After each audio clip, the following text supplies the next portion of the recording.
Hello, this is a very exciting video because in it, we get to talk about how you manufacture a paper. And this is almost your opportunity to share your joy, right? You might ask yourself, why do I have to write a paper? Well, there's maybe two main reasons. There's the competitive side, people that want to win at something, right? Your future lawyers, and they need to learn how to gather evidence and accumulate it and then put it up against somebody else. And so for them, writing a paper is about digging into the nitty gritty of language and saying to somebody, you can't refute my point or my analysis of what I say this is about. But then there's also those people that see something and say it's so cool, and they just want to share it with the world. What better way of doing that than saying, like, I want to say this is cool, but I want to say how it's cool. I want to share my passion. And that's the other group of people that will use these kind of strategies in writing a paper. Most fundamentally, using the text, looking at diction, at punctuation, poetic choice, figurative language, and then being able to say something about it. And so in this video, what I'm going to look at is how you construct that first sentence with your first quotation. So before we look fully at the quote sandwich, I want to remind us of the XYZ thesis statement. And again, what we're doing is we're putting together the pieces that eventually will be the full-scale paper that you will write. So the XYZ thesis structure went like this. In poem X, that's where you put the title, the author uses Y, and that for us, for this paper, is the type of figurative language in order to Z, what you think the poem is thinking about, the cool thing, right? So the poet uses something in order to do this cool thing. Z is you filling that out. So we're going to look at Langston Hughes's poem Harlem in order to think about that. So what I write here in my example is, in Harlem, Langston Hughes uses similes of rotten food in order to suggest that deferring a dream is dangerous and unappetizing. So I'm not quoting anything there from the poem itself yet. All I've said is there's similes of rotten food. And so this is, somebody can come along and be like, there's not, Christian, you are lying. And I can say, yes, there are, and provide the quotation. The place where it becomes a little trickier is the Z. How am I going to say that this rotten food imagery suggests that deferring the dream is dangerous and unappetizing? That's where it becomes a joy to write papers. So let's look here at this delicious thing called the quote sandwich. It's made up primarily of 4 parts. We have here at the top bun that introduces the quote, the lettuce, right? The crunchy stuff. The crunchy stuff is the lettuce. States the quote and cites it.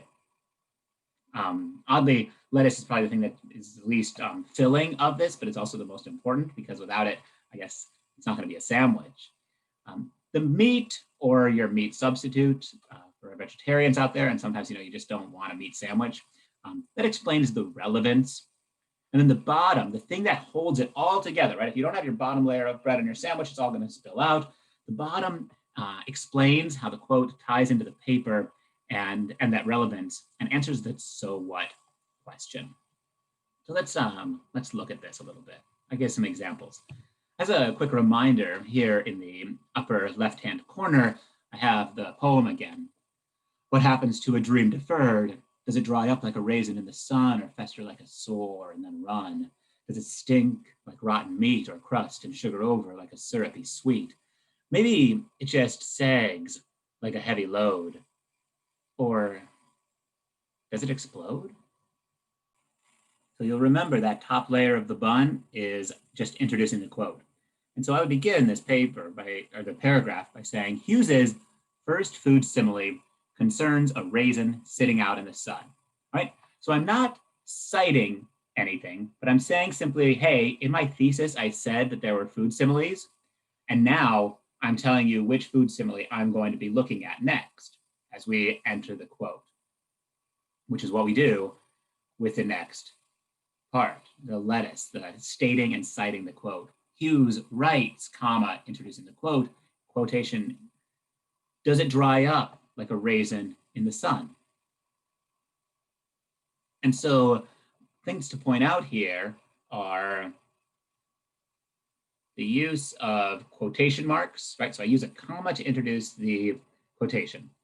I have quotation marks around my quotation. I cite the line numbers in parentheses at the end.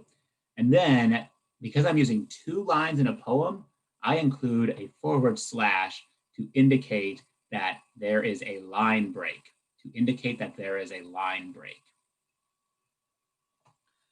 All right, so I have introduced the quote, I have stated the quote, and now I need to provide some relevance of the quote. So I'm talking about a specific thing, right? I'm going to pick out a word in this, maybe in a couple words, to think through the quote in a lot of detail, right? So I'm thinking about diction here. A raisin is already a dehydrated grape. Thus, when Hughes describes a, quote, raisin in the sun, he describes a grape that is twice dried, an image that is negatively doubled, right? So we start in a way with, I mean, ideally you have a juicy grape, awesome, that's it, you know, amazing. But then that grape gets turned into a raisin, and then that raisin dries out even further and becomes hard, almost pebble-like substance, completely lacking in nutrition, as we are going to see in a bit. Because what I now want to do with my paper is answer that so what question. So here's how I continue. This, the double negative image, is an image of pure desiccation. Desiccation means completely dried out. There is no more liquid. And where there is no water, there is no life. So, and this is me doing my so what, right? I'm doing so, comma, here we go. Pay attention, follow along, this is the moment. So, in a poem concerned with exploring the idea that deferring a dream is both unappetizing and dangerous, and these are words right from my thesis statement, we see here that it, deferring the dream, might result in an absolute absence of water and can conclude that dreams are necessary to life.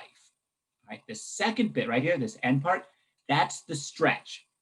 That's me going out and saying like, hey, here's what I think is the focus of like getting rid of all the water. Water is life, and now there's no longer life. And so dreams are necessary to life, right? So I'm making a series of connections.